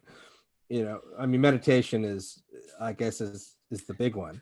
Yeah. Well, and it seems like, again, he wants to create a whole dichotomy. He brings up circling a lot, and I'm still not even sure what circling is. Oh man, I had something and then I forgot it. Like a dichotomy between the theist and the atheist, or a different dichotomy? Wait, what do you mean?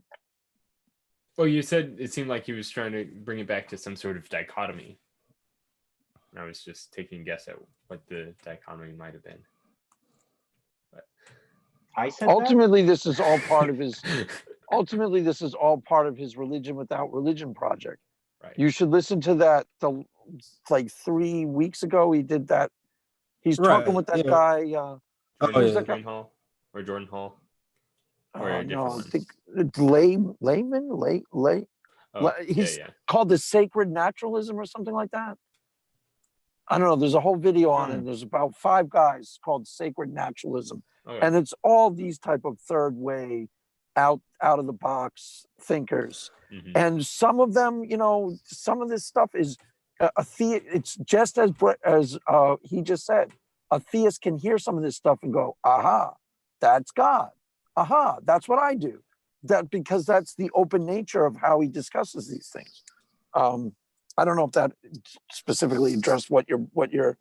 Well, yeah. Now that I've got to the 50, I've tried to have non-spoilers. Like I wanted to go in order, so now I'm going to delve into the lectures or the conversations. It's tricky because there's more conversations than are just on his channel. Like he has quite a few conversations with J.P. Marceau.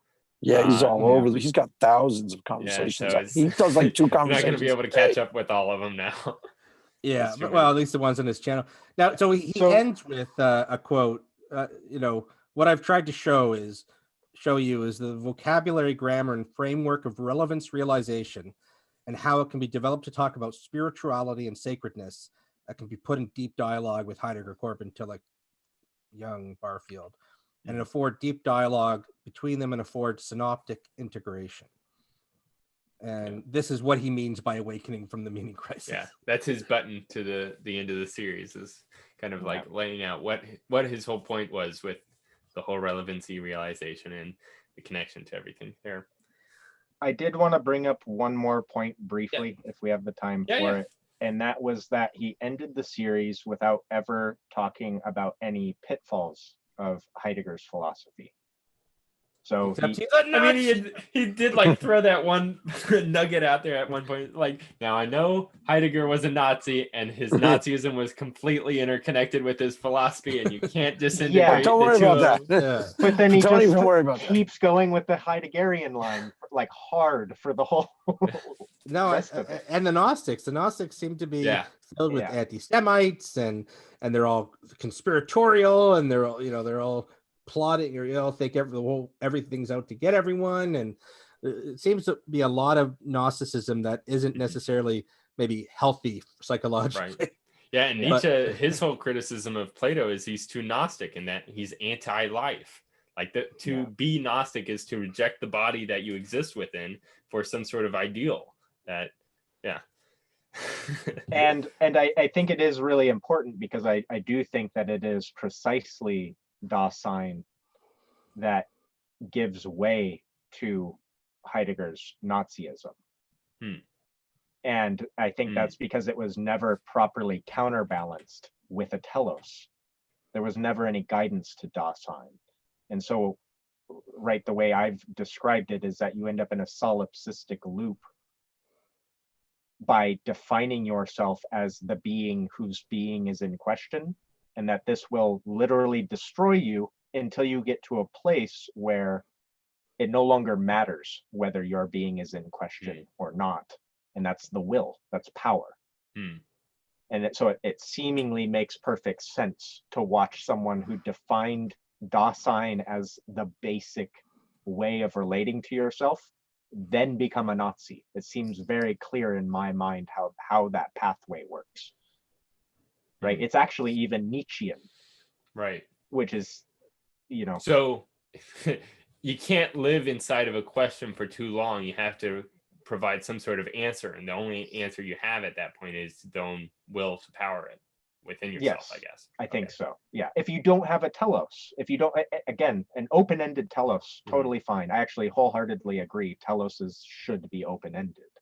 And you can even think of like Nietzsche and that will to power as an expression of, say, the universe itself, as coming forward. Like the will to power is the motivating factor of the universe that causes things to occur, and so you can just assume that every sort of desire you have is an expression of that foundational will.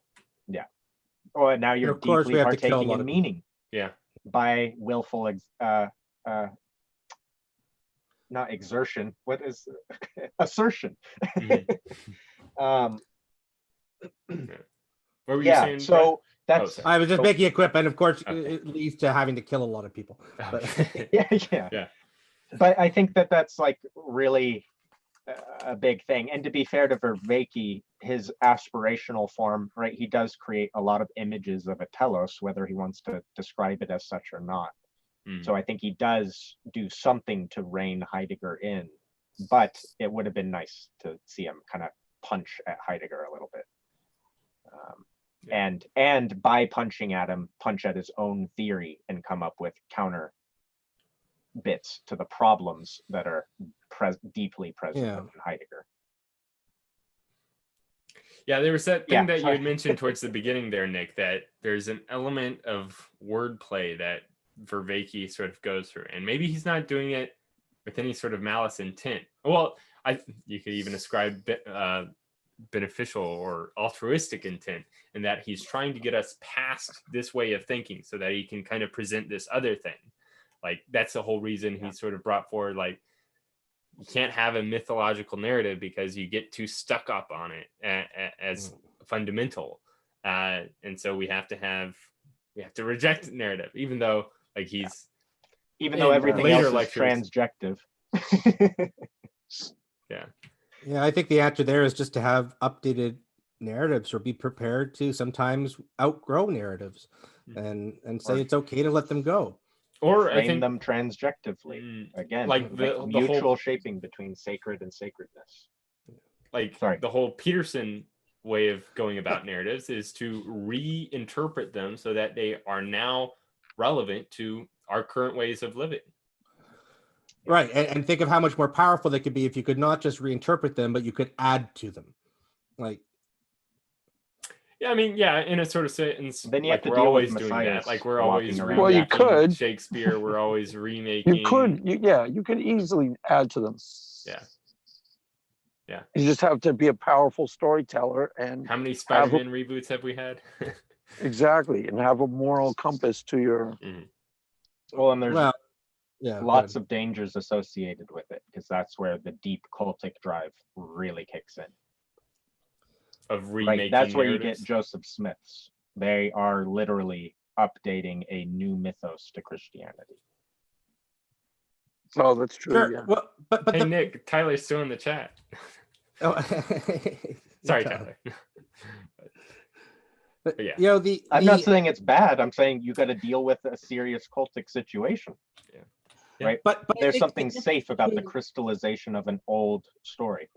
But I think like for Makes it example, ineffective also. one thing I like about the Petersonian like rejigging of Genesis, for example, is that he says we're talking about psychology here, you know, rather than talking about fundamental literal, you know, literal thing. Joseph Smith wasn't doing that.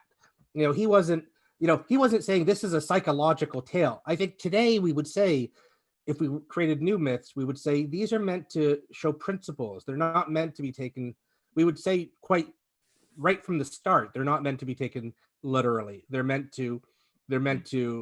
parables. Yeah. You know. Well, and we always are doing that, right? Fiction is a strong category. But the difference is that Spider-Man is not going to age like the Bible. And that's because one is tapping into that network that the other one is not. I don't know, 1,000 years from now, we're still going to be saying with great power comes great responsibility. Actually, we hopefully will. But we might be doing it in retrospection to us having blown up the world, but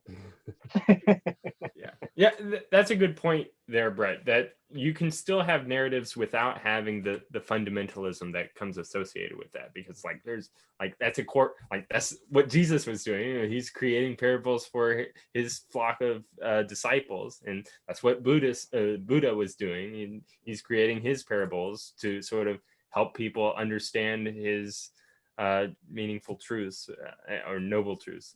But it's crystallized, it's communicated most basically by the life of the person, not by the stories they're telling.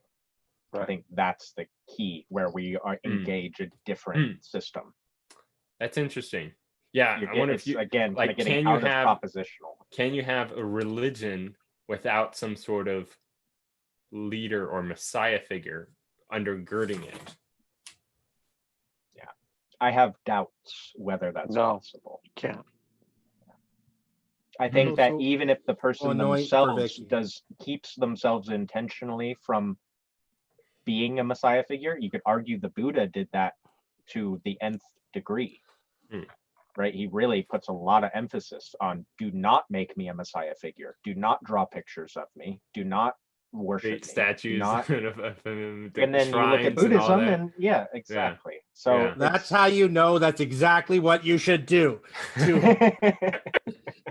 Yeah, that's a strong point, that like given all other religions that have managed to make a lasting position for themselves have this sort of key fundamental figure to them, raises a lot of questions as to how much something like that can be able to I don't know, happen nowadays without such a figure.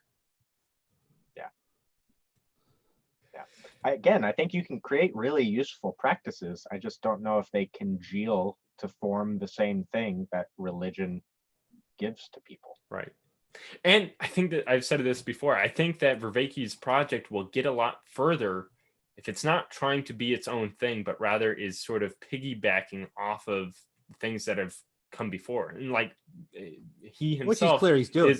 He himself is a Buddhist teacher of some sort, or Tai Chi and all that. So I think that like if he uses that as sort of the underpinning, like he can sort of form this new expression of Buddhism with his religion that's not a religion. You know what I think he wants to see? He wants to see two things. One, he wants to give something to the nuns. who need something. And two, I think he wants to encourage the religions who have maybe gotten away from the perspectival participatory aspects to put it back in. And if that happens, so he's not trying to say get rid of Christianity. He's saying, maybe bring, like, those things were good, bring them back in. This is something that's hurting Christianity right now because it's not dealing with these sorts of issues. And so, Oh, and in that regard, like, I love Tillich and Barfield and these existential Christians that popped up, because they put so much emphasis on bringing back that other dynamic and critiquing Christianity from inside of Christianity, which is what it should be doing, right? You should not need a secular atheist to come in and have a better recipe for helping your religion than you as a practitioner of the religion, right? We shouldn't have Vervaeke. We should have Tillich. But it was inevitable. Yeah, and it's not to say like Vervaeke shouldn't be doing what he's doing. I'm saying it's a shame that these statements are not more present within the religions themselves. The atheists will come to save us all. The atheist Jesus to be crucified for. Yeah. All right. This was great, everybody. There's the final lecture now. What are we gonna do on our Saturday nights now? Yeah, we still got to keep a strong going every Saturday night. Yeah, definitely. Because I appreciate these greatly. Absolutely, and I think we'll probably do like single topics for each thing. I don't know. I know you had mentioned some. I guess there's a Harvard lecture or something on morality. Pleasured out. I don't know. We might look into that. There's a course. We might go. It was I forget what Harvard, one of those places. A course on like modern day morality. I think by course, I don't know, it's Yale or Stanford. One of those could at least be something that gives us a little bit structure, because I know sometimes when we finish a series, we're just kind of like stuck and not really sure what we're going to be doing. So if we have something to look forward to every week, then at least we'll have something to hold us accountable. But all right, thanks everybody for joining us. Thanks Craig, thanks Tyler, thanks Nick, thanks Brett, and thanks everybody for joining in the chat for a while. I think next week we'll probably come to discuss Vervaeke's series as a whole more so. I think we're gonna sort of go through some of the past episodes or go through the notes and sort of get a better feeling for kind of the points that Vervaeke's brought forward, and maybe even like come to do some workshopping on the questions that we will have for Vervaeke in our conversation. So look forward to that, at least for next week. And other than that, we'll figure out what to do from there. So thanks everybody. Cool. Thanks, John.